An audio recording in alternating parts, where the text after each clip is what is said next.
রামনবমীতে কলকাতা সহ পশ্চিমবঙ্গ জুড়ে 200টি মিছিলের আবেদন।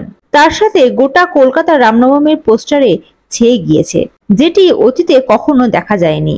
শুধু বিজেপির পোস্টার নয়, বিভিন্ন সংগঠনেরও পোস্টার দেখা যাচ্ছে। এই নিয়ে দিলীপ ঘোষ বলেন, ব্যাপারটা হচ্ছে প্রথম থেকে আমি বলি এটা হচ্ছে অরাজনৈতিক। এখন যে কোনো ইভেন্ট হলে সেখান থেকে রাজনৈতিক পার্টি লাভ নিতে চায়।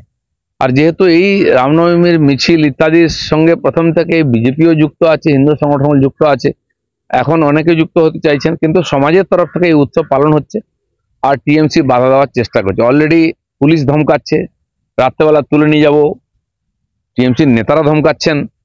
তো এই যে স্টেটমেন্ট দিয়ে কে গরম করছে হাওয়াকে?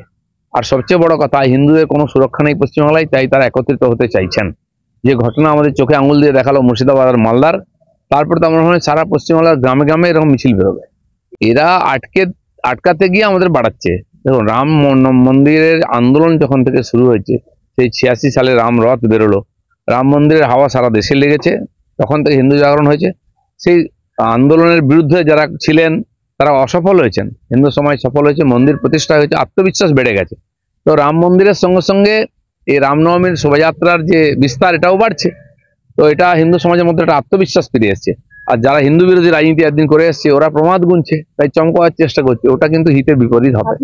বিজেপি কি রামনবমীকে নিয়ে ফায়দা তোলার চেষ্টা করছে? সাংবাদিকদের এই প্রশ্নের উত্তরে দিলীপ ঘোষ বলেন, ফায়দা তো আমরা নিয়েছি। আমরা খোলাখুলি হিন্দুত্বের পক্ষে কথা বলি। হিন্দু সমাজের সঙ্গে কে দাঁড়ায়? হিন্দু সমাজ যখন মার খায়, লুটপাট হয়, দাঙ্গা হয়, বিজেপি দাঁড়ায়। ওখানে মিছিল কে করছে? মোথাবাড়িতে আমাদের নেতারাই গেছেন। আমিও যাবো 11 তারিখ ডিএম অফিস ঘেরাও করবো। মুর্শিদাবাদে কে গেছে? কেউ নেই। বিজেপি লোকেরা রাস্তা অবরোধ করছে। আর বাকিরা কার সঙ্গে আছে?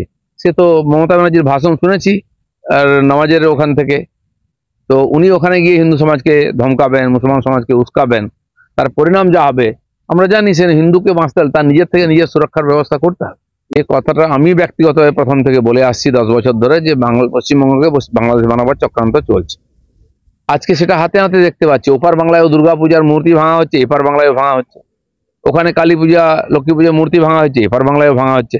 আজ বাঙালিকে বোঝাতে হচ্ছে না যে একবার উদ্বাস্ত হয়েছে, আরেকবার হওয়ার মতো পরিস্থিতি, সেটা আগের থেকে জাগো হিন্দু। তাই ওপার বাংলার যে পরিণাম, যে দৃশ্য, আজ তো কেউ লুকিয়ে রাখতে পারছে না কিভাবে হিন্দুর উপরে আক্রমণ হচ্ছে। অনেকে বলছেন সবার উপরে হয়তো হয়েছে রাজনৈতিকভাবে, কিন্তু দেশ বিভাজনের আগের থেকে তারপরেও লাগাতার হিন্দু বিতাড়ন, হিন্দু অত্যাচার আর হিন্দু পলায়ন শুরু হয়েছে বাংলাদেশ থেকে। এটা কাউকে বুঝিয়ে দিতে হবে না। তার জন্য মানুষের কাছে প্রতিবাদের কোনো জায়গা ছিল না। রামনবমীর শোভাযাত্রাটা আজকে ওদের কাছে হাতিয়ার, যেন পুরো হিন্দু সমাজ রাস্তায় নামবে, যে সামনে আসবে তার উপর দিয়ে হেঁটে যাবে। Bureau report, ND Bangla news. সবার আগে সব খবর, সঠিক খবর পেতে ফেসবুক পেজটি ফলো করে এবং ইউটিউব চ্যানেলটি সাবস্ক্রাইব করে রাখুন আর শেয়ার করতে ভুলবেন না।